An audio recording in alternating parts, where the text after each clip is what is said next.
ഹരി ഓം. എല്ലാവർക്കും നമസ്കാരം. ഭഗവത്ഗീത ജ്ഞാനയജ്ഞം കർമ്മയോഗമെന്ന ഏറ്റവും ഭഗവത്ഗീതയിലെ സുപ്രധാനമായിട്ടുള്ള സാധാരണക്കാരെ സംബന്ധിച്ച് വ്യാവഹാരിക ലോകത്തിൽ നിരന്തരം കർമ്മം ചെയ്തുകൊണ്ടിരിക്കുന്ന നമ്മൾക്കേവർക്കും ഏറ്റവും നല്ല മാതൃകയായിട്ടുള്ള വഴികാട്ടിയായിട്ടുള്ള കർമ്മയോഗം എന്ന 3-ാം അധ്യായത്തിലേക്ക് എല്ലാവരെയും ഒരിക്കൽ കൂടി സഹർഷം സ്വാഗതം ചെയ്യുന്നു. കഴിഞ്ഞ 32 ദിവസങ്ങൾ, ഒരു മാസത്തിൽ കൂടുതലായിട്ട് നമ്മൾ ഇപ്പോൾ ഭഗവത്ഗീത പ്രഭാഷണം നിങ്ങളുമായിട്ട് നിരന്തരം നടത്തിക്കൊണ്ടിരിക്കുകയാണ്. ഈ അധ്യായം നിങ്ങൾ ഇനിയും ആരെങ്കിലുമൊക്കെ കേൾക്കാത്തവരുണ്ടെങ്കിൽ നിങ്ങളുടെ സുഹൃത്തുക്കൾ, ബന്ധുമിത്രാദികളെയൊക്കെ ഇത് കേൾപ്പിക്കാൻ നിങ്ങളാൽ കഴിയുന്നത് ഇതിൻ്റെ ചാനൽ സബ്സ്ക്രൈബ് ചെയ്യാനും ഇത് ഷെയർ ചെയ്യാനും ഒന്നും മറക്കരുത്. ഇത് ഏറ്റവും വലിയൊരു ഇതൊരു യജ്ഞവും കൂടിയാണ് എന്ന് പറഞ്ഞാൽ സതുദ്ദേശത്തോടു കൂടി ചെയ്യുന്ന ഒരു കാര്യമാണ്. നമ്മുടെ ഈ ഒരു ആധ്യാത്മിക മാർഗത്തിൽ എത്രയോ പേര് നമ്മളെ പരിചയപ്പെടുകയും വളരെ അടുത്ത് പരിചയപ്പെടുകയും ചെയ്യുമ്പോൾ അവർ പറഞ്ഞിട്ടുള്ളത്, എൻ്റെ ഒരു സുഹൃത്തായിരുന്നു എനിക്കിത് സ്വാമിയുടെ CD ഒരെണ്ണം തന്നത്, എന്നിട്ട് ഇതൊന്ന് കേൾക്കാൻ പറഞ്ഞു. അപ്പോൾ പിന്നെ ഞാൻ അത് മുഴുവൻ കേൾക്കണം എന്നുള്ള ആഗ്രഹമായി. അങ്ങനെ തിരുവനന്തപുരത്ത് വന്നു, ഇത് മേടിച്ചു. ഇപ്പോൾ ആ ആൾ അത്ര അങ്ങോട്ട് ഇതല്ല, പക്ഷെ ഞാൻ എന്നിട്ട് അവൻ എന്നെ പരിഹസിക്കും. അല്ലെങ്കിൽ ഇങ്ങനെ പല ആളുകൾ പല വിധത്തിൽ, കാരണം ഗീത ഏറ്റവും കൂടുതൽ അടുത്തറിയാൻ സഹായകമായി എന്നൊക്കെ പറയുന്നു. അപ്പോൾ ഇത് പ്രത്യേകിച്ച് ഈ 3-ാം അധ്യായം പലരുടെയും പ്രിയപ്പെട്ട അധ്യായമാണ്. ചിന്മയാൻ സ്വാമികൾക്ക് ഏറ്റവും പ്രിയപ്പെട്ട അധ്യായമാണ് 3-ഉം 4-ഉം ഒക്കെ.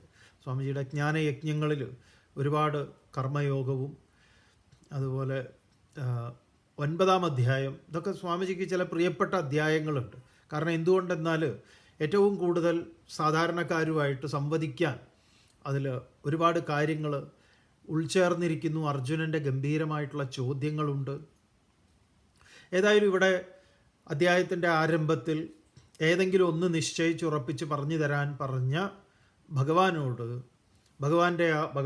ചോദിച്ച ചോദ്യത്തിന് ഭഗവാൻ ഉത്തരം പറഞ്ഞു.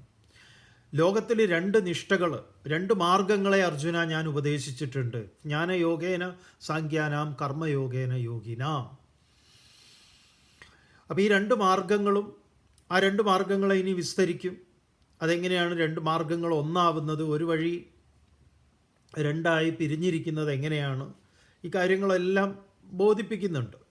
വീണ്ടും വീണ്ടും അത് വ്യക്തത വരുത്തുന്നുണ്ട്. തുടർന്ന് പറഞ്ഞു, ന കർമ്മണാരംഭാത് നൈഷ്കർമ്മ്യം പുരുഷോഷ്ണുതേ നജ സന്യസനാദേവ സിദ്ധിം സമതി ഗച്ഛതി. അർജുന, ബാഹ്യമായോ ഇന്ദ്രിയങ്ങളെയോ എവിടെയെങ്കിലുമൊക്കെ പോയി ഇരുന്നത് കൊണ്ടൊന്നും തന്നെ സന്യാസം എന്ന് പറയുന്ന ശരിയായ ത്യാഗത്തിൻ്റെ, കേവലം ബാഹ്യമായത് ഉപേക്ഷിക്കുന്നതിലൂടെ നിനക്ക് ഏതൊന്നാണോ ത്യാഗത്തിൻ്റെ പൂർണ്ണതയിലെത്താൻ പര്യാപ്തമായിട്ടുള്ളത് അതിനെ നിനക്ക് അനുഭവിക്കാൻ, അത് ആ സ്ഥിതിയിൽ, ബ്രാഹ്മി സ്ഥിതിയിൽ എത്തിച്ചേരാൻ സാധ്യമല്ല. തുടർന്ന് ഒരു പ്രപഞ്ചത്തിലെ വലിയ നിയമം, ഒരു ശാസ്ത്ര സത്യം ഭഗവാൻ വെളിപ്പെടുത്തുന്നു. എന്താണ്? നഹി കശ്ചിത് ക്ഷണമപി ജാതുതിഷ്ഠത്യകർമ്മകൃത് കാര്യദേഹ്യവശകർമ്മ സർവപ്രകൃതി ജൈർഗുണൈ. പ്രകൃതി ഗുണത്തിനനുസൃതമായി ഇവിടെ ഓരോരുത്തരും അവശരായി കർമ്മം ചെയ്യുന്നു. ഈ അവശത എന്ന് പറയുന്നത് നമ്മുടെ മലയാളത്തിൽ പറയുന്ന പരവശതയല്ല, നിസ്സഹായതയല്ല. വേറൊരു തരത്തിൽ പറഞ്ഞാൽ അങ്ങനെ, വേറെ ഓപ്ഷനൊന്നുമില്ല. അതുകൊണ്ട് ഈ പ്രകൃതി ഗുണത്രയ വിഭാഗ യോഗമൊക്കെ വരുന്ന സമയത്ത് എങ്ങനെയാണ് നമുക്ക് നമ്മളെ ഡയഗ്നോസ് ചെയ്യാം. ഞാൻ ഏത് ഗണത്തിൽപ്പെടും, എന്നിൽ ഏറ്റവും മുറ്റി നിൽക്കുന്നത്, എന്നിൽ ഏറ്റവും അധികമായി നിൽക്കുന്നത് ഏതാണ്? ഞാൻ രജോ ഗുണിയാണോ, തമോ ഗുണിയാണോ, സത്വഗുണിയാണോ? അപ്പോൾ എന്നിൽ എങ്ങനെയാണ് ഇതിനൊക്കെ ഒന്ന് ബാലൻസ് ചെയ്യേണ്ടത്, എങ്ങനെയാണ്? അതൊക്കെ മുന്നിലേക്ക് വരാൻ പോകുന്നുണ്ട്. അപ്പോൾ ഇവിടെ ഭഗവാൻ പറയുന്നത്, ഈ ഗുണങ്ങൾക്കനുസൃതമായി, അതിനാൽ അവശരായി ഇവിടെ ഓരോരുത്തരും കർമ്മം ചെയ്യുന്നു. അത് കേവലം മനുഷ്യനെ സംബന്ധിച്ചോ ജീവജാലങ്ങളെയോ സംബന്ധിച്ചല്ല, പ്രപഞ്ചത്തിലെ എല്ലാ ഘടകങ്ങളെയും. എങ്ങനെയാ എല്ലാ ഘടകങ്ങളെയും അതിൽ ഉൾപ്പെടുന്നത്? എങ്ങനെയാ? നഹി കശ്ചിത് ക്ഷണമഭി ജാതു തിഷ്ടത്യകർമ്മകൃത് കാര്യദേഹി അവശകർമ്മ സർവനാമ ശബ്ദം കൊണ്ട് ഒന്നൊഴിയാതെ സർവം എല്ലാം തന്നെ പ്രകൃതിജൈഹി ഗുണൈഹി കാര്യദേഹി അവശകർമ്മ, പ്രകൃതി ഗുണത്തിനനുസൃതമായി അത് കർമ്മം ചെയ്തുകൊണ്ടിരിക്കുന്നു. ഇത് വളരെ പ്രധാനപ്പെട്ട ഒന്നാണ്. ഇത് നമ്മൾ മനസ്സിലാക്കേണ്ടതും, ഈ രാമകൃഷ്ണദേവൻ ഈ പ്രകൃതി ഗുണങ്ങളിൽ നിന്ന് എങ്ങനെയാണ് ഈ ഗുണങ്ങളിൽ നിന്നൊരാൾ ഗുണത്തിനടിമയാകുന്നത് അല്ലെങ്കിൽ ഗുണത്താൽ അവശനാകുന്നത് എങ്ങനെയാണ് എന്ന് രാമകൃഷ്ണദേവൻ ഒരു മനോഹരമായിട്ടുള്ള കഥ പറയാറുണ്ട്. വളരെ പ്രസിദ്ധമായിട്ടുള്ള കഥയാണ് രാമകൃഷ്ണദേവൻ്റെ. എന്താണെന്ന് പറഞ്ഞാൽ, ഈ രാമകൃഷ്ണദേവൻ പറയുന്ന ഈ കഥകൾക്കൊക്കെ തന്നെ ഒരു ബംഗാൾ, അവിടെയാണല്ലോ ഈ ബംഗാൾ കൾച്ചറിൻ്റെ ഭാഗമായിട്ടുള്ളതാണ്, പഴയ കാലം. അപ്പോൾ ഇവിടെയും നമ്മളെയൊക്കെ ഏകദേശം കൽക്കത്തയും കേരളവും ഒക്കെ ഏകദേശം സംസ്കാരം ഏറെക്കുറെ ഒന്നാണ്. അപ്പോൾ ഈ പല ഉദാഹരണങ്ങളും പുതിയ കാലത്ത് ചിലപ്പം മനസ്സിലായിക്കൊള്ളണമെന്നില്ല, എന്നാലും ഇതൊക്കെ വളരെ സിമ്പിളായിട്ടുള്ള ഉദാഹരണങ്ങളാണ്. രാമകൃഷ്ണദേവൻ പറയുന്നത്, ഈ ചന്തയിലേക്ക് പോകുന്ന 2 സ്ത്രീകളാണ്. അവർ ചന്തയിൽ വിൽപ്പന നടത്തുന്നു. എന്താണ് അവർ വിൽക്കുന്നത്? ഒരുവൾ വിൽക്കുന്നത് പൂക്കളാണ്, മറ്റവൾ വിൽക്കുന്നത് മത്സ്യമാണ്. അങ്ങനെ ഈ മത്സ്യം വിൽക്കുന്നവളും പൂ വിൽക്കുന്നവളും ഇവർ വലിയ സുഹൃത്തുക്കളുമാണ്.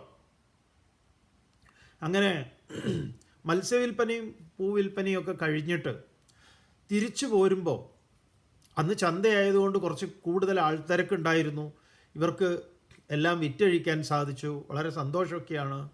അപ്പോൾ തിരിച്ചു വരുന്ന സമയത്ത് ശക്തിയായി മഴ പെയ്യാൻ തുടങ്ങി. അപ്പോൾ മഴയൊക്കെ പെയ്തപ്പോൾ പിന്നെ ഈ പൂക്കാരിയുടെ വീട് അടുത്താണ്, പിന്നെ മത്സ്യം വിൽക്കുന്നവൾക്ക് കുറച്ചും കൂടെ ദൂരേക്ക് പോകണം. അപ്പോൾ അവളെ ക്ഷണിച്ചിട്ട് പറഞ്ഞു, എടി നീ ഇന്ന് എൻ്റെ വീട്ടിൽ താമസിക്കുക, നാളെ പോവാലോ, രാവിലെ പോവാം എന്ന് പറഞ്ഞു. അപ്പോൾ അവരങ്ങനെ പരസ്പരം വളരെ അടുപ്പമുള്ളവരായതുകൊണ്ട് ശരിയടി എന്നും പറഞ്ഞിട്ട് എന്താണ് ഇവർ ഈ മത്സ്യക്കാരി പൂക്കാരിയുടെ വീട്ടിൽ താമസാക്കി. അങ്ങനെ ഇവൾക്ക് കിടക്കാൻ പായയും ഇതൊക്കെ കൊടുത്തു, അത്യാവശ്യം ഭക്ഷണമൊക്കെ കഴിച്ച് അവരങ്ങനെ കിടന്നു, കുറച്ച് സംസാരിച്ച് അങ്ങോട്ട് കിടന്നു. അങ്ങനെ പൂക്കാരി കിടന്നുറങ്ങി. ഈ മത്സ്യക്കാരിക്ക് കിടന്നിട്ട് ഉറക്കം വരുന്നില്ല. കാരണം എന്താണെന്ന് പറഞ്ഞാൽ, ഈ പൂവിൻ്റെ മണം, സ്വാഭാവികമായിട്ട് പൂവിൻ്റെ മണം ഏറ്റവും മനോഹരമായിട്ടുള്ള ഒന്നാണല്ലോ. നല്ല സുഖമായിട്ടുറങ്ങാൻ പറ്റേണ്ടതാണെന്ന് നമുക്ക് തോന്നും. പക്ഷേ ഈ മത്സ്യക്കാരിക്ക് പറ്റുന്നില്ല. അപ്പോൾ അവസാനം അവരെന്ത് ചെയ്തു എന്ന് പറഞ്ഞാൽ, ആ മീൻ വെക്കുന്ന അവരുടെ കൊട്ടയുണ്ട്, ആ കൊട്ട പുറത്തുനിന്നും പതുക്കെ എടുത്ത് അതിൽ കുറച്ച് വെള്ളം തളിച്ച് അതിലൊരു മീനിൻ്റെ മണം അങ്ങോട്ട് വരാൻ തുടങ്ങി. അത് തലയുടെ ഭാഗത്ത് വെച്ചപ്പം ആ മീൻ മണം അങ്ങോട്ട് അടിച്ചു. അപ്പോഴേക്കും അവർക്ക് അങ്ങോട്ട് നന്നായി ഉറങ്ങാൻ സാധിച്ചു എന്ന് രാമകൃഷ്ണദേവൻ പറഞ്ഞു. അതുകൊണ്ട് ഈ ഗുണങ്ങളിൽ പ്രഭാവിതമാണ് നമ്മൾ ഓരോരുത്തരും. അപ്പോൾ ഇതൊരു എന്തിനാണ് ഈ കഥ ഇങ്ങനെ പറയുന്നത് എന്ന് പറഞ്ഞാൽ, നമുക്ക് മാറ്റിയെടുക്കാം. ഈ ഉദാഹരണത്തിലൊന്നും പിടിച്ചു തൂങ്ങണ്ട, അതൊക്കെ വെറുതെ അങ്ങനെയാണ് ഇങ്ങനെയാണെന്ന്. അങ്ങനെയല്ല. ഈ ഉദാഹരണം പറയുന്നത് എന്താണെന്ന് പറഞ്ഞാൽ, നമുക്കിതിനെ ശരിയാക്കിയെടുക്കാം, അത് മുന്നിലേക്ക് വരുന്നുണ്ട്. ഏതായാലും ഭഗവാൻ ഇവിടെ പറയുന്നു, നഹി കശ്ചിത് ക്ഷണമഭി ജാതു തിഷ്ടതി അകർമ്മകൃത് കാര്യദേഹി അവശകർമ്മ സർവപ്രകൃതി ജൈർഗുണൈഹി, പ്രകൃതി ഗുണങ്ങൾക്ക് അനുസരിച്ച് കർമ്മം ചെയ്യുന്നു. തുടർന്ന് വളരെ പ്രധാനപ്പെട്ട ഒരു ഭാഗം പറയുന്നതാണ്. എല്ലാ തട്ടിപ്പ് വെട്ടിപ്പിൻ്റെയും അതിനെയൊക്കെ ഭഗവാൻ തുറന്നു കാണിക്കുന്നു. എന്താണ്? കർമ്മേന്ദ്രിയാണി സംയമ്യ യാസ്തേ മനസാ സ്മരൻ ഇന്ദ്രിയാർത്ഥാൻ വിമൂഢാത്മാ മിഥ്യാചാരസ ഉച്യതേ. മിഥ്യാചാരൻ, കപടൻ, ശ്രീനാരായണ ഗുരുദേവൻ പറയും, കപടയതിക്കു കരസ്ഥമാകുകയില്ല. കേവലം ബാഹ്യമായ വേഷഭൂഷാദികളോ അല്ലെങ്കിൽ അത്തരം ബാഹ്യമായ എന്തെങ്കിലും കാട്ടിക്കൂട്ടലുകളെ കൊണ്ടോ ഇതിനെ നടക്കില്ല അർജുന. എന്താ അവിടെ ഭഗവാൻ പറയണത്? കർമ്മേന്ദ്രിയാണി സംയമ്യ യഹ, യാതൊരുവനാണോ കർമ്മേന്ദ്രിയങ്ങളെ, കർമ്മേന്ദ്രിയങ്ങൾ എന്ന് പറഞ്ഞാൽ കണ്ണ്, മൂക്ക്, നാക്ക്, ത്വക്ക്, ചെവി, അങ്ങനെ ബാഹ്യമായ ഇന്ദ്രിയങ്ങളെ സംയമ്യ, സംയമനം ചെയ്തിട്ട് എന്ന് പറഞ്ഞാൽ സംയമനം ചെയ്ത പോലെ, ശരിയായ സംയമനമല്ല. എന്നിട്ടോ യ ആസ്തേ മനസാസ്മരന്, മനസാസ്മരൻ ആസ്തേ, മനസ്സുകൊണ്ട് അവൻ ഓരോ വിഷയങ്ങളിൽ വ്യാപൃതനായിരിക്കുന്നത്. പൂജാമുറിയിലും ഇരുന്നിട്ട് ഇത് തന്നെയാണ്. രാവിലെ ഞാൻ ധ്യാനം ഇരിക്കും, എന്നിട്ടോ ധ്യാനം ഇരുന്നിട്ട് മൂപ്പരിങ്ങനെ ആലോചനയാണ്, പല ആലോചനയാണ്.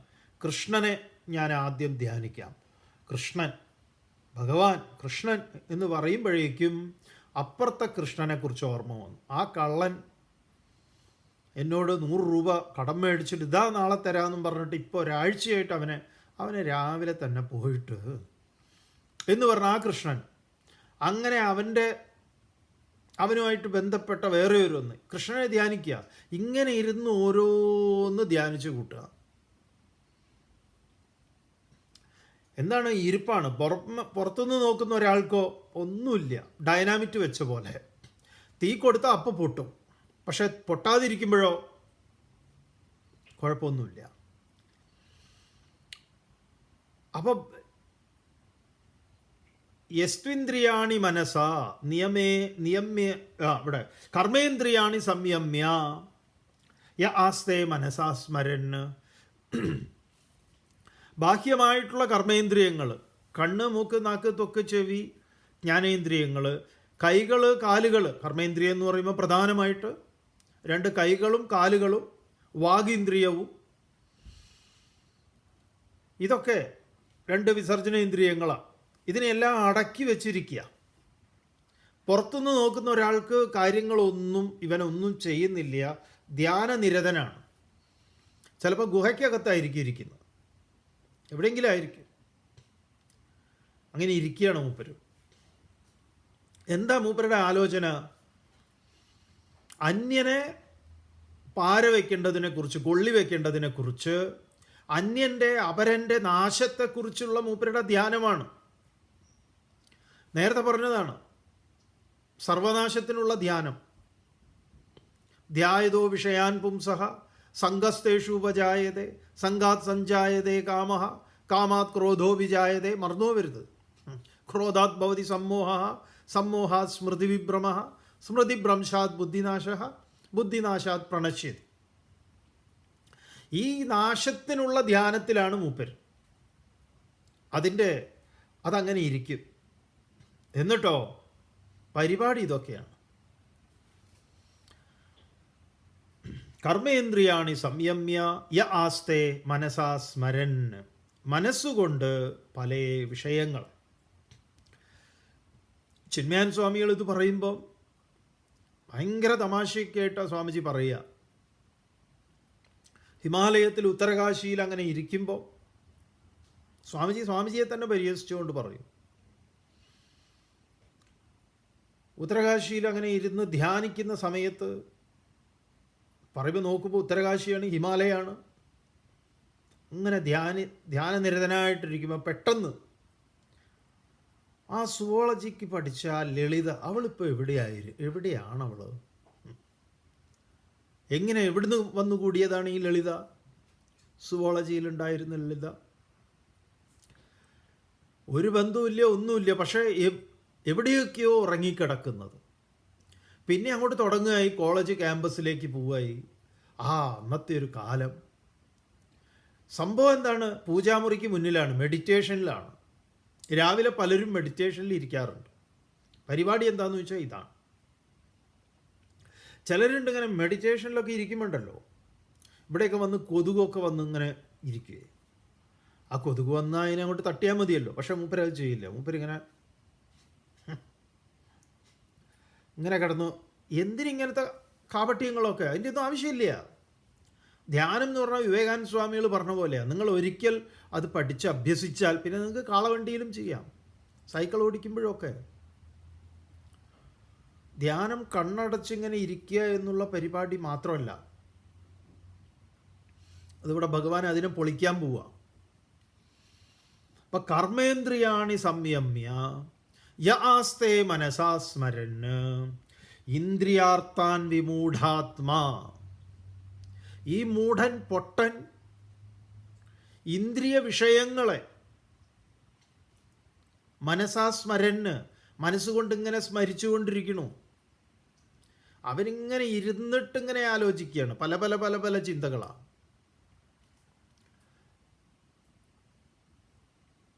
ഭാഗവതത്തിലൊരു കഥയില്ലേ? എന്താണ്? ഒരു ഭാഗവതകാരനും അപ്പുറത്ത് ഒരു വേശ്യാവൃത്തി നടത്തുന്ന ഒരു സ്ത്രീ. അപ്പം ഈ ഭാഗവതകാരൻ ഇങ്ങനെ ഭാഗവതം പറയാൻ അവിടെ ആളുകളൊക്കെ വരുന്നുണ്ട്, അവരോടൊക്കെ ഇങ്ങനെ ഭാഗവതമൊക്കെ പറയുന്നുണ്ട്. പക്ഷേ മൂപ്പരുടെ വീട്ടിന് മുന്നിൽ കൂടെ പോയിട്ട് അപ്പുറത്തെ വീട്ടിലേക്ക് ആളുകൾ പോകുന്നുണ്ട്. അവിടേക്ക് എന്തിനാണ് ആളുകൾ പോണത്? അവിടെ അതിനകത്ത് പോയിട്ട് ഇവരെ എന്തൊക്കെ ഏർപ്പാടാണ് നടത്തുന്നത്, ഇതിനെക്കുറിച്ചാണ് മൂപ്പരുടെ ഇവിടെ ഇരുന്നു കൊണ്ട് ഭാഗവതം മുന്നിൽ വെച്ച് മൂപ്പര് നടത്തിക്കൊണ്ടിരിക്കുന്നത്. അതാണ്. അവരവരുടെ ഈ പറഞ്ഞ പാവം പരാധീനതയിൽ, ജീവിതോപാധി എന്ന നിലയിൽ സ്വശരീരത്തെ മറ്റുള്ളവരുടെ മുന്നിൽ ഹോമിച്ച് എന്തെങ്കിലും അതിൽ നിന്ന് കിട്ടുന്ന വരുമാനം കൊണ്ട് ജീവിക്കുന്ന അവർ ഈ ഭാഗവത നടക്കുന്ന ഇവിടുത്തെ ജ്ഞാന ചർച്ചയിലും അവരൊക്കെ എത്ര ധന്യരാണ്, എന്താണ് അദ്ദേഹത്തിൻ്റെ ഗുരുമുഖത്ത് നിന്ന് പറഞ്ഞു കൊടുക്കുന്നത്, ഭഗവാനെ എനിക്ക് എന്നാണ് ഇതൊക്കെ ഒന്ന് കേൾക്കാൻ സാധിക്കുക എന്നുള്ള സദാ ചിന്തയിലാണ്.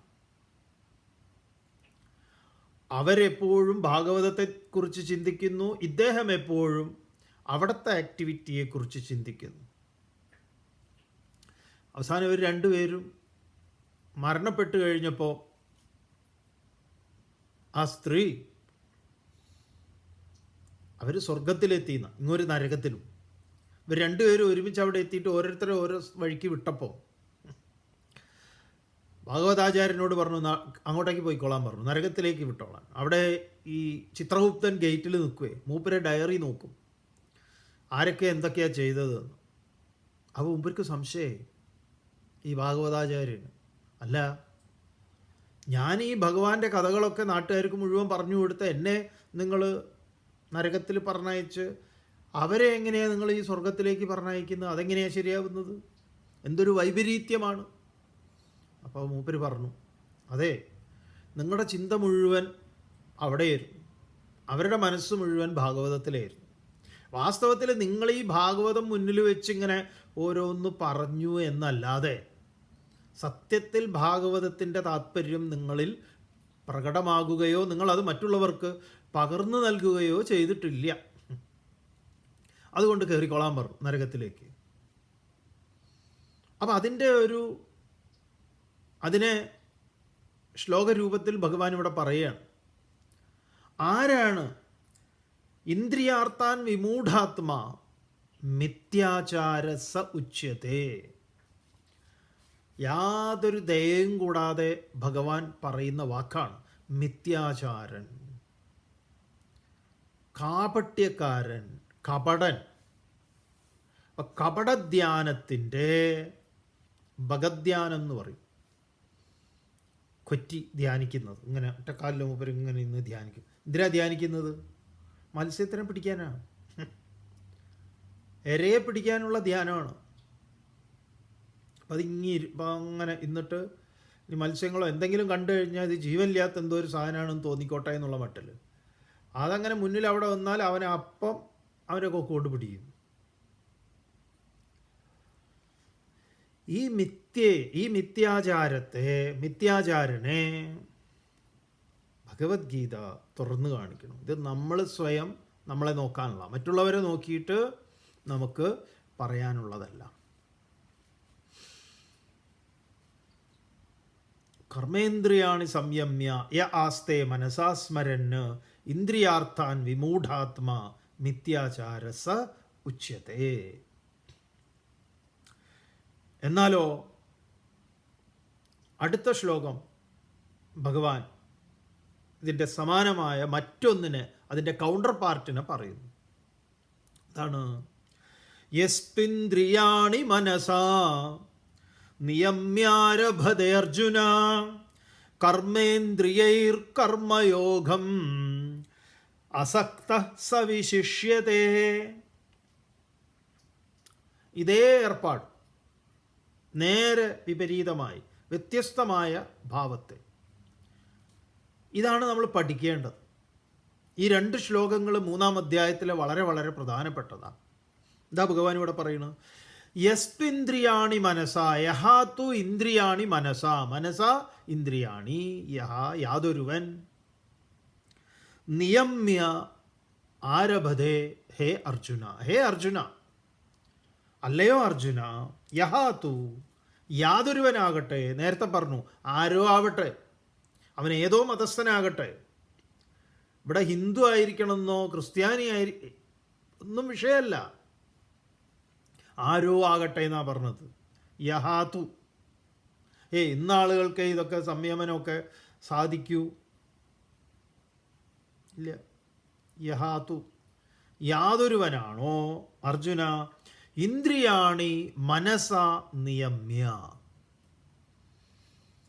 ഇന്ദ്രിയങ്ങളെ, ഈ പറഞ്ഞ കൈകാലുകൾ തുടങ്ങിയിട്ടുള്ള ബാഹ്യേന്ദ്രിയങ്ങളാകട്ടെ ജ്ഞാനേന്ദ്രിയങ്ങളാകട്ടെ, ഈ ഇന്ദ്രിയങ്ങളെ മനസാ നിയമ്യ, മനസ്സുകൊണ്ട് നിയമനം ചെയ്തിട്ട്, കർമ്മേന്ദ്രിയൈഹി കർമ്മയോഗം ആരഭതേ, കർമ്മേന്ദ്രിയങ്ങളെ കൊണ്ട് കർമ്മം ചെയ്യുന്നതിനെ ഭഗവാൻ ഇവിടെ കർമ്മയോഗം എന്നാണ് പറയുന്നത്. അതാണ് യോഗം. ഇന്ദ്രിയങ്ങളിൽ നിന്ന് മനസ്സുകൊണ്ട് അതിനെ നിയമനം ചെയ്യിക്കുന്ന ഏർപ്പാട്. കർമ്മയോഗം ആരഭതേ സവിശിഷ്യ, അവൻ വിശേഷപ്പെട്ടവനാണ്, മറ്റവനോ മിഥ്യാചാരനാണ്. ഇതിന് രണ്ടിനെയും ചേർത്ത് വേദാന്തത്തിൽ പറയുന്ന വളരെ പ്രസിദ്ധമായ ഒരു കഥയുണ്ട്. വളരെ പ്രസിദ്ധമായ കഥയാണ്, നിങ്ങൾ കേൾക്കാതിരിക്കാൻ യാതൊരു വഴിയില്ല. പക്ഷെ അതാണ് ഇവിടെ ഏറ്റവും ഉത്തമം, ഈ 2 ശ്ലോകങ്ങളെ ചേർത്ത് മനസ്സിലാക്കാൻ. ആശ്രമത്തിൽ നിന്ന് മറ്റൊരാശ്രമത്തിൽ പോയി തിരിച്ചു വരുന്ന ഗുരുവും ശിഷ്യനും, അങ്ങനെ അവർ പല ജ്ഞാനചർച്ചകൾ, അവിടെ ആശ്രമത്തിൽ നടന്ന സത്സംഗങ്ങളെക്കുറിച്ചും ജ്ഞാനചർച്ചകളും ഒക്കെ ജിജ്ഞാസാപൂർവം ശിഷ്യൻ ഇങ്ങനെ ചോദിക്കുകയാണ് ഗുരുവിനോട്. ഗുരു അതിനൊക്കെ ഇങ്ങനെ ഉത്തരം പറയുക. അങ്ങനെ ഇങ്ങനെ പറഞ്ഞു വന്ന് അവർ ഗംഗാതടത്തിലെത്തി, ഗംഗയുടെ തീരത്തെത്തി. ഗംഗ കൈവഴിയായിട്ട് ഒഴുകുന്ന സ്ഥലമുണ്ട്. അപ്പോൾ വലിയ ആഴമൊന്നും ഉണ്ടാവില്ല, മുറിച്ച് കടക്കാം. അങ്ങനെ മുറിച്ച് കടക്കാവുന്ന സ്ഥലത്തെത്തിയപ്പോൾ അവിടെ ഒരു സ്ത്രീ, സുന്ദരിയായ യുവതി അവിടെ അങ്ങനെ പേടിച്ച് നിൽക്കുന്നുണ്ട്. അതിന് വലിയ പരിചയമില്ല, ഇത് എത്ര ആഴമുണ്ടോ, ഇത് കടക്കാൻ പറ്റുമോ എന്നൊക്കെ ഉള്ള ശങ്കയിൽ ഇങ്ങനെ നിൽക്കുകയാണ്. അപ്പോഴാണ് ഇവരുടെ വരവ്. അപ്പോൾ അവർക്ക് കുറച്ചൊരു സമാധാനമായി. അപ്പോൾ ഈ ശിഷ്യൻ സ്വാമി അവരോട് ചോദിച്ചു, എന്താ പേടിച്ച് നിൽക്കുകയാണോ? അയാൾക്ക് കണ്ടപ്പോൾ തന്നെ തോന്നി. അതെ, പേടിക്കാനൊന്നുമില്ല, വരൂ, ഞാൻ കൈ പിടിക്കാം, നടന്നോളൂ എന്ന് പറഞ്ഞു. അപ്പോൾ അവർക്ക് വലിയ സമാധാനമായി. അപ്പോൾ കൈ പിടിച്ചു, അദ്ദേഹം നടന്നോളാൻ പറഞ്ഞു. നടന്നു. ഈ ഉരുളൻ കല്ലുകളിൽ ഒന്നിൽ ചവിട്ടിയപ്പോൾ അവർ കാല് വഴുക്കി, അവർ പടയെന്ന് പറഞ്ഞ് വീണു ഉടനെ തന്നെ ഇങ്ങൊരു പൊക്കി അങ്ങോട്ട് എടുത്തു. അവരുടെ ദേഹം മുഴുവൻ നനഞ്ഞു, വെള്ളത്തിലാണ് വീണത്, ഗംഗയിലാണ് വീണത്. അങ്ങനെ പൊക്കിയെടുത്തു. പിന്നെ ഇയാൾ താഴെ വയ്ക്കാൻ നിന്നില്ല, നദി ഇത് ക്രോസ് ചെയ്തിട്ട് ആ തിണ്ടിൽ കൊണ്ടുവച്ചു. അപ്പോൾ അവർക്ക് എന്താ പറയുക, ജാള്യതയും ഒപ്പം വളരെ ആ കരുതലിനും എല്ലാറ്റിനും അവർ വലിയ നമസ്കാരം കൊടുത്തു. ധന്യോഹം ധന്യോഹം എന്നൊക്കെ പറഞ്ഞ് അവർ നമസ്കരിച്ച് അവരവിടുന്ന് പോയി. ഇവർ രണ്ടാളും തിരിച്ചിവരുടെ ആശ്രമത്തിലേക്ക് യാത്ര. അപ്പം അതുവരെ ജ്ഞാന ചർച്ചയിലൊക്കെ ആയിരുന്നു, ഇവിടെ ഇന്ന് ചർച്ച നിന്നു. പിന്നെ വീണ്ടും ശിഷ്യൻ ചർച്ച തുടരാനായിട്ട് ഗുരുവിനോട്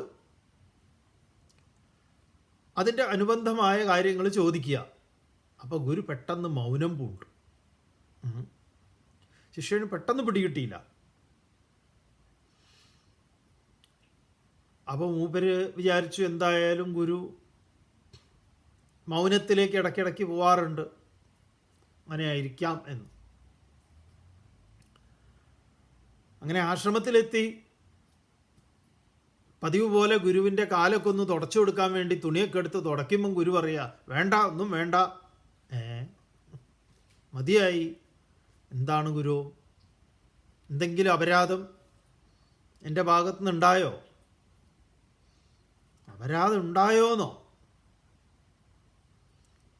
ഒരു സ്ത്രീയെ കയ്യിൽ കയറി പിടിക്കുക, വെള്ളത്തിൽ വീണ് അവരെ എടുക്കുക, അവിടെ വയ്ക്കുക, എന്താ ഇതൊക്കെ? അപ്പം ശിഷ്യസ്വാമി പറഞ്ഞു, ഗുരു, അവരുടെ കയ്യിൽ ഞാൻ പിടിച്ചു, അവർ വീണപ്പോൾ ഞാൻ അവരെ എടുത്തു, ഞാൻ അവരെ ആ വരമ്പിൽ ഗംഗാതടത്തിൽ അവിടെ തന്നെ വെച്ചല്ലോ. പക്ഷെ അങ്ങ് ഇപ്പോഴും അവരെ തലയിൽ കൊണ്ട് നടക്കുകയാണല്ലോ ഗുരു. എന്താണ് ഗുരു? അതെ, ഇതാണ് ആ ശ്ലോകത്തിൻ്റെ താല്പര്യം. ഒരാൾ ബാഹ്യമായ ഇന്ദ്രിയങ്ങളെ കൊണ്ട് ആ യുവതിയെ സ്പർശിക്കുകയോ അവർ വീണപ്പോൾ അതിനെ എടുക്കുകയോ ഇത്യാദി കാര്യങ്ങളൊന്നും ചെയ്തിട്ടില്ല. പക്ഷേ ആൾ അതിനെ പേറുന്നു. മറ്റേ ആളോ അദ്ദേഹത്തിൻ്റെ കരണങ്ങളെ കൊണ്ട് ആ സ്ത്രീയുടെ കൈ പിടിക്കുന്നു, വെള്ളത്തിൽ വീണപ്പോൾ എടുക്കുന്നു, അവിടെ വയ്ക്കുന്നു, അത് കഴിഞ്ഞു. അവിടുന്ന് ഒരു കല്ലെടുത്ത് അവിടെ വെച്ചതുപോലെ. നിങ്ങൾ എവിടെയാണ്? ഇനി നാളെ ഈ വഴിക്ക് വരുമോ? ഇനി എപ്പോഴെങ്കിലുമൊക്കെ ഇതേപോലെ കടക്കാൻ ബുദ്ധിമുട്ടുണ്ടെങ്കിൽ എന്നോട് അറിയിക്കണം, ഞാൻ വരും, അപ്പോൾ നമ്മൾ ഒരുമിച്ച് കടക്കാം. അതൊക്കെയാണ് ഈ പ്രശ്നമാണ്. ഇപ്പം നമ്മൾ ഒരാളെ മഴ പെയ്യുന്ന സമയത്ത് ബസ്സൊന്നുമില്ല, സമരമാണ്, എന്തൊക്കെയോ കേട്ടു, അപ്പോഴാണ് പാവം ഒരു സ്ത്രീ അവിടെ ഇങ്ങനെ വിളറി പിടിച്ച് നിൽക്കുന്നത്. ആ നിൽപ്പ് കണ്ടാൽ തന്നെ അറിയാം എന്തെങ്കിലും കിട്ടിയാൽ കയറിപ്പോ അവർക്ക് ലക്ഷ്യത്തിലെത്തണമെന്ന്. കണ്ടപ്പോൾ നമുക്കും തോന്നി. അവരിങ്ങനെ പരിഭ്രമിച്ചുകൊണ്ട് നോക്കുക. നമ്മൾ നിർത്തി, എങ്ങോട്ടാ സഹോദരി?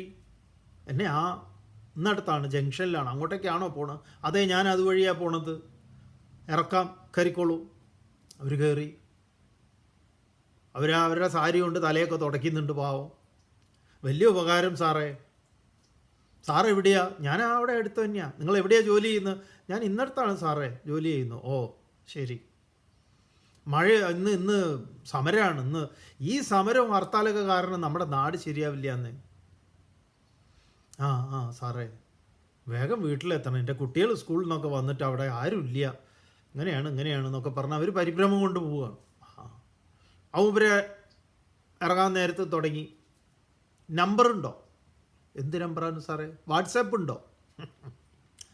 അതൊക്കെ പ്രശ്നമാണ്.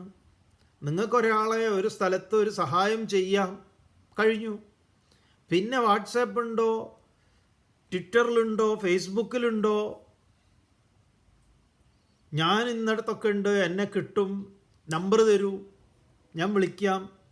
ഇനി ഞാൻ ഈ സമയത്താണ് തിരിച്ച് വീട്ടിലേക്ക് പോണത്, ബസ്സിനൊന്നും നിൽക്കണ്ട, നമുക്ക് ഒരുമിച്ച് പോവാം. വേണ്ട, പ്രശ്നമാണ് അതൊക്കെ. അപ്പം കർമ്മേന്ദ്രിയാണി. ഇനി ഇതൊക്കെ നമ്മൾ ഇനി അവരെ ഒരു കാറിൽ അവരെ നമ്മുടെ വണ്ടിയിൽ കാറിലോ സ്കൂട്ടറിലോ എന്തോ ആവട്ടെ അവരെ കൊണ്ടുപോയി ഇറക്കി കൊടുത്തു എന്നിരിക്കട്ടെ. നമ്മളെ സംബന്ധിച്ച് അവർക്ക് വേണ്ട സേവ ചെയ്തു, ബസ് കഴിഞ്ഞു. നമ്മൾ അവരെ പേര് ചോദിക്കാനോ വാട്സാപ്പിനോ ഒന്നും നിന്നിട്ടില്ല. പക്ഷേ ഇത് കാണുന്ന വേറൊരുത്തനുണ്ട് അപ്പുറത്ത് നിന്നിട്ട്, അവന് അങ്ങോട്ടേക്കാണ് പോകേണ്ടത്. അപ്പോഴാണ് നമ്മൾ വണ്ടി നിർത്തിങ്ങനെ, എടാ കണ്ടോ എന്തൊക്കെയോ നടക്കുന്നുണ്ടാവും അവിടെ. അപ്പം ആരാണ് കാറും കയറി കാറിൽ അവരെ കയറ്റിയിട്ടില്ല, ഒന്നുമില്ല. മൂപ്പരിങ്ങനെ അവിടെ നിന്ന് ഇരുന്നിട്ട് അപ്പുറത്തെ ബസ് സ്റ്റോപ്പിൽ ഇരുന്നിട്ട് എന്താ മിഥ്യാചാരൻ, ഈ ബാഹ്യമായ ഇന്ദ്രിയ, ഇവൻ കാറ് ഓടിക്കുന്നുമില്ല, ഇവന് കാറും ഇല്ല, ഒന്നുമില്ല.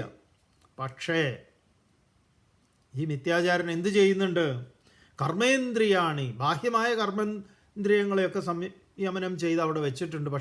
പക്ഷേ മനസ്സുകൊണ്ട് ഇന്ദ്രിയൈശ്ചരൻ, അവനാരാണ്? മിഥ്യാചാരൻ. അപ്പം ഇതാണ് ഗീത നമ്മളോട് പറയുന്നത്. അർജുന, നീ എന്ത് കൊല്ലലും നടത്തിക്കോ? ഇപ്പോൾ മിലിറ്ററിയിൽ പോയിട്ട് മിലിറ്ററിക്കാരൻ ഒരാളെ കൊല്ലുമ്പോൾ അയാൾക്ക് ഞാൻ ഒരാളെ കൊന്നു എന്ന ഇതുണ്ടാവുമോ? എന്തുകൊണ്ടാണ്? അസക്തനാണ്, സംഘമില്ലാത്ത കൊല്ലലാണ്, തനിക്ക് വേണ്ടിയല്ല. അപ്പോൾ ഇവിടെ യസ്ത്വിന്ദ്രിയാണി മനസാ നിയമ്യാരഭതേ അർജുന കർമ്മേന്ദ്രിയൈഹി കർമ്മയോഗം അസക്ത സവിശിഷ്യതേ, അവൻ വിശേഷപ്പെട്ടവനാണ്. ഇങ്ങനെ നമുക്ക് കർമ്മം ചെയ്യാൻ സാധിക്കണം. ഇതിനെയാണ് രാമകൃഷ്ണദേവൻ എണ്ണ പുരട്ടി ചക്ക മുറിക്കുക എന്ന് പറയുന്നത്. ഒട്ടലില്ലാതെ സാധ്യമാണോ വെച്ചാൽ സാധ്യമാണ്. അപ്പോഴാണ് നമ്മളിവിടെ മറ്റുള്ളവരെന്ത് കരുതും, അപ്പോൾ അവിടെ സംഘമുണ്ട്. മറ്റേത് നിങ്ങളുണ്ടല്ലോ, നാട്ടുകാരെ സംബന്ധിച്ച് നിങ്ങളത് ബോധർ ചെയ്യുന്നേ ഇല്ല. അത് നിങ്ങളെ വിഷയമല്ല, അത് അവരുടെ വിഷയമാണ്. നിങ്ങളെക്കുറിച്ച് അവരെന്ത് കരുതുമെന്നത് അത് അവരുടെ പ്രശ്നമാണെന്നേ. അതെങ്ങനെ നിങ്ങളുടെ പ്രശ്നമാവുന്നത്? അവർക്ക് എന്തൊക്കെയോ പ്രശ്നങ്ങളുണ്ട്. അവരുടെ സ്വന്തക്കാരെ അവരിങ്ങനെയൊക്കെ കരുതുന്നുണ്ട്. അവരുടെ അച്ഛനെയും അവരുടെ അമ്മയെയും അവരുടെ ഭാര്യയെയും ചേച്ചിയെയും ഒക്കെ അവരങ്ങനെയാണ് കാണുന്നത്. നിങ്ങളുടെ കാര്യത്തിൽ മാത്രമല്ല. അതുകൊണ്ട് നാട്ടുകാർക്ക് വേണ്ടി നിങ്ങൾ ജീവിക്കണ്ട, നിങ്ങൾക്ക് വേണ്ടിയിട്ട് ജീവിക്കുക. ഇത് നമ്മളെ ഓരോരുത്തരെയും സംബന്ധിക്കുന്നതാണ്. നമ്മുടെ ഇന്ദ്രിയങ്ങൾ നമ്മുടെ അധീനതയിലാണോ? ഇതാണ് രണ്ട് കഥാപാത്രങ്ങൾ എന്ന് പറയുന്ന രാവണനും ദശരഥനും ദശമുഖനും. 10 ഇന്ദ്രിയങ്ങളെ നിയമനം ചെയ്യാൻ സാധിക്കാത്ത രാവണൻ, അന്യൻ്റെ മുതൽ വേണം, അത് വേണം, ഇത് വേണം എന്നൊക്കെ ഉള്ളത്. മറ്റേത് ദശേന്ദ്രിയങ്ങളെ നിയമനം ചെയ്യുന്ന ദശരഥൻ, ദശകണ്ഠനും ദശരഥനും, അവർ തമ്മിലുള്ള യുദ്ധം. ഭഗവാൻ അതുകൊണ്ട് അർജുനനോട് പറയണു, നിയതം കുരു കർമ്മത്വം കർമ്മജ്യായോ ഹ്യകർമ്മണഃ ശരീരയാത്രാപി ച തേ ന പ്രസിദ്ധ്യേത കർമ്മണഃ. അർജുന, നിയതം കുരു കർമ്മ ത്വം, നീ എന്താ വേണ്ടത്? നിയതമായ, വിഹിതമായ, നമ്മളിൽ ഓരോരുത്തരിലും വന്നു ചേർന്നിട്ടുള്ള നമ്മുടെ ഉത്തരവാദിത്വങ്ങൾ, അതെന്തു വേണം? ഈ വേദാന്ത ശാസ്ത്രം പഠിതാവിന് വേണ്ടുന്ന യോഗ്യതയെക്കുറിച്ച് പറയുമ്പം ഒരു യോഗ്യത എന്ന് പറയുന്നത് ഉപരതി എന്ന് പറയുന്നതാണ്. ശമ ദമ ഉപരതി, തിതിക്ഷ ശ്രദ്ധ സമാധാനം മുമുക്ഷുത്വം. ഇങ്ങനെ പറയുന്നതിൽ ശമദമ ഉപരതി എന്ന് പറഞ്ഞാൽ സ്വധർമ്മ അനുഷ്ഠാനമേവ, സ്വധർമ്മങ്ങളെ അനുവർത്തിച്ച് കൊണ്ടു തന്നെ, അതിനുവേണ്ടി നിങ്ങൾ പ്രത്യേക കഷ്ടപ്പാടൊന്നും വേണ്ട. സ്വധർമ്മം അനുവർത്തിച്ചുകൊണ്ട് അതിനെയാണ് നിയതം കർമ്മ. നിയതമായ കർമ്മം എന്താണോ അതിനെ ത്വം കുരു, നീ ചെയ്യണം. എന്തുകൊണ്ടെന്നാൽ അകർമ്മണഃ, കർമ്മം ചെയ്യാതെ ഇരുന്നത് കൊണ്ട്, കർമ്മജ്യായഃ, കർമ്മം ചെയ്യാതിരിക്കുന്നതിനേക്കാൾ ശ്രേഷ്ഠം എന്താണ്? കർമ്മം ചെയ്യുക എന്നതാണ്. ഒന്നും ചെയ്യാതിരിക്കുന്നതിലും നല്ലത് എന്തെങ്കിലും ചെയ്യുന്നതാണ്. അപ്പം എന്താണെന്നറിയോ, അതിനൊരു പ്രയോജനം ഉണ്ടാവും. പണ്ടൊരു ആലസ്യത്തിൻ്റെ മൂർധന്യത്തിൽ കഴിയുന്ന ഒരുത്തനെ അവരുടെ എന്താ പറയുക, ഈ വിദ്വാൻ്റെ അമ്മ, അവരുടെ ജ്യേഷ്ഠൻ, അതായത് ഇവൻ്റെ അമ്മാമൻ ഒരു കഥകളി വിദ്വാനാണ്. അപ്പോൾ ഒരിക്കൽ വീട്ടിൽ വന്നപ്പോൾ അവിടെ വീട്ടിൻ്റെ അടുത്ത് അമ്പലത്തിലൊരു കളിയുണ്ട്. അപ്പോൾ അതിൻ്റെ ഭാഗമായിട്ട് പെങ്ങളെ കാണാൻ വന്നതാണ്. വലിയ സ്നേഹമാണ് പെങ്ങളോട്. അപ്പോൾ ചേട്ടൻ വന്നപ്പോൾ പെങ്ങൾ അദ്ദേഹത്തിന് വേണ്ട കാര്യങ്ങളൊക്കെ ചെയ്തു കൊടുത്തു. ഭക്ഷണവും അതും ഇതുമൊക്കെ ചെയ്തു കൊടുത്തിട്ട് എന്തൊക്കെയാണ് വിശേഷം കാര്യങ്ങൾ, കുടുംബകാര്യമൊക്കെ പറയുമല്ലോ. എന്താ ചേട്ടാ പറയുക, ഇവനെക്കൊണ്ട്, മോനെക്കൊണ്ട് ഇവനൊന്നും ഒരു വർക്കത്താവുന്നില്ലല്ലോ, ഒന്നും ഇവനെ ഒരു ആലസ്യം എന്ന് പറഞ്ഞാൽ എന്തൊരാലസ്യമാണ്. ഞാൻ എന്താ ചെയ്യുക, ചേട്ടൻ എങ്ങനെയെങ്കിലും ഒന്ന് ഇവനെ ഒന്ന് നേരെയാക്കി തരണം, കൂടെ കൂട്ടിക്കോളും. ഏതായാലും ഇവിടെ കളി നടക്കുകയല്ലേ, എന്തെങ്കിലുമൊക്കെ ജോലി ചെയ്ത് ചേട്ടനൊന്ന് ഇവനെ നേരെയാക്കൂ, എനിക്ക് ഈ ഒരു അപേക്ഷയാണ് വെക്കാനുള്ളതെന്ന് പറഞ്ഞു. മൂപ്പര് കഥകളിയിലെ ആശാനാണ്. ഇത് കുചേലൻ കൃഷ്ണൻ്റെ മുന്നിൽ അപേക്ഷ വെച്ചതുപോലെ ഞാനൊന്ന് നോക്കട്ടെ, എന്നാൽ ഏതായാലും ഇവിടുത്തെ കളിക്ക് വരട്ടെ, ഇവിടുന്ന് അങ്ങോട്ട് തുടങ്ങാം എന്നായി. മൂപ്പരെ കൂടെ കൂട്ടി, ബാ പോവാം നമുക്ക്. വലിയ താല്പര്യമൊന്നുമില്ല, എന്നാലും പോയി കൂടെ. എന്താ ജോലി എന്ന് പറഞ്ഞു കഴിഞ്ഞാൽ ഈ അവരുടെ തുണികളൊക്കെ ഉണ്ടല്ലോ, കുറേ ഉണ്ട് തുണി, ഇതൊക്കെ അലക്കുക, അതൊക്കെ ഒരു ഓർഡറാക്കി വെക്കുക, കുറേ ഇവരുടെ പണികളുണ്ടല്ലോ കുറേ. അപ്പോൾ അതിനൊക്കെ വേണ്ടിയിട്ട് എന്തെങ്കിലും ഒരു സഹായിയായി കയ്യാളായിട്ട് കൂടെ നിർത്താൻ വേണ്ടിയിട്ട് അമ്മാവൻ കൊണ്ടുപോയി മരുമോനെ. ഒരു രക്ഷയില്ല. ആലസ്യം, മൗഢ്യം, തമസിൻ്റെ ഉഗ്രമൂർത്തി.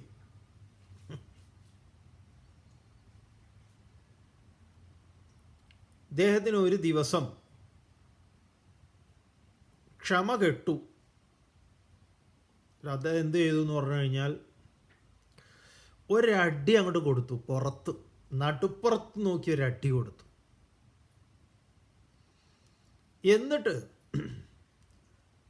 പിന്നെയും മൂപ്പര് അടി കൊടുത്തത് പോരാതെ ഒരു ചവിട്ടാൻ വേണ്ടി കാല് പൊക്കിയപ്പോൾ ഈ മരുമോൻ പറയാണ്, അമ്മാവാ അടിച്ചെടുത്ത് തളിക്കാതെ ചവിട്ടല്ലേ അമ്മാവാന്ന്. അപ്പം അടിച്ചെടുത്ത് തളിക്കണം എന്നിട്ടേ ചവിട്ടാവൂ എന്നുള്ള എന്തോ ഒരു ജ്ഞാനം ഇവൻ്റെ ഉള്ളിലുണ്ട്. എന്തടിക്കുന്നതാ നമ്മൾ ഇപ്പോഴത്തെ കുട്ടികൾക്ക് അടിച്ചെടുത്ത് തളിക്കുക, അടിച്ചു തളിക്കാരി എന്നൊക്കെ പറയുമല്ലോ. എന്താണ് അടിച്ചു തളി എന്ന് പറഞ്ഞാൽ? മുറ്റമായാലും വീടിൻ്റെ അകമായാലും അടിച്ചു കഴിഞ്ഞാൽ വെള്ളം അല്പം എടുത്ത് അങ്ങോട്ട് കുടയും തളിക്കുക, ഇതാണ്. എന്നിട്ടേ അവിടെ ചവിട്ടാവൂ, നമ്മൾ നടക്കാവൂ എന്ന് പറയും. ഇതൊരു പഴയ രീതിയാണ്. അപ്പം ഈ അടിച്ചെടുത്ത് തളിക്കാതെ ചവിട്ടുക എന്ന് പറയുന്ന ഇവൻ്റെ വേറൊരു കോണ്ടസ്റ്റിലാണ് ഇവനിത് ഉപയോഗിച്ചത്. നടുപ്പുറത്തൊന്ന് കൊടുത്തു, ഇനി അവിടെ ഒരു ചവിട്ട് കൊടുക്കാൻ പോകുമ്പോൾ തളിച്ചിട്ടേ ചവിട്ടാവൂ അമ്മാവ എന്ന് പറഞ്ഞപ്പോൾ അമ്മാവൻ പറയാ, തോന്നട്ടെ എങ്ങനെ തോന്നട്ടെ, ഇനി നിന്നെ ഞാൻ നേരെയാക്കൂടാ എന്ന്. അപ്പോൾ ഇവിടെ ഭഗവാൻ പറയണത് ഇങ്ങനെ ഒന്നും ചെയ്യാതിരിക്കുന്നതിലും നല്ലത് എന്തെങ്കിലും ഒന്ന് ചെയ്യുന്നതാണ് അർജുന. എന്താണ്? നിയതം കർമ്മ കുരു അകർമ്മണഃ കർമ്മജ്യായഃ അകർമ്മണഃ. കർമ്മം ചെയ്യുകയാണ് കർമ്മം ചെയ്യാതിരിക്കുന്നതിനേക്കാൾ ശ്രേഷ്ഠം. അതുകൊണ്ട് തേ ശരീരയാത്ര അപിച്ച്, എൻ്റെ പൊന്നുമോനെ, നിൻ്റെ ശരീരത്തിനൊരു യാത്രയുണ്ടല്ലോ. അതിനൊക്കെ വേണ്ടി നീ എന്തൊക്കെ കർമ്മം ചെയ്യണം? പല്ലേക്കണം, കുളിക്കണം, നിത്യകർമ്മങ്ങളും നൈമിത്തിക കർമ്മങ്ങളും ഒക്കെ ഉണ്ടേ. അതൊക്കെ ചെയ്യണ്ടേ? ശരീരത്തിൻ്റെ യാത്ര തന്നെ മുടങ്ങിപ്പോവില്ലേ? അപ്പം ശരീരയാത്ര അപിച്ച നപ്രസിദ്ധേത്. നപ്രസിദ്ധേത് എന്ന് പറഞ്ഞാൽ അത് കരഗതമാവില്ല, സിദ്ധമാവില്ല. അതുകൊണ്ട് കർമ്മം ചെയ്യാതിരിക്കുക എന്നതിൽ നിനക്ക് എന്തുണ്ടാവരുത്? നേരത്തെ പറഞ്ഞിട്ടുള്ളതാണ്. കർമ്മണ്യേവാധികാരസ്തേ മാ ഫലേഷു കഥാചന മാ കർമ്മഫലഹേ ദുർഭൂഹു മാ ദേ സംഗോസ്ത്വകർമ്മണി.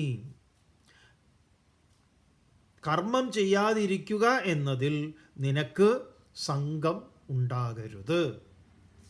അതുകൊണ്ട് നീ എന്തു വേണം? കർമ്മം ചെയ്യണം.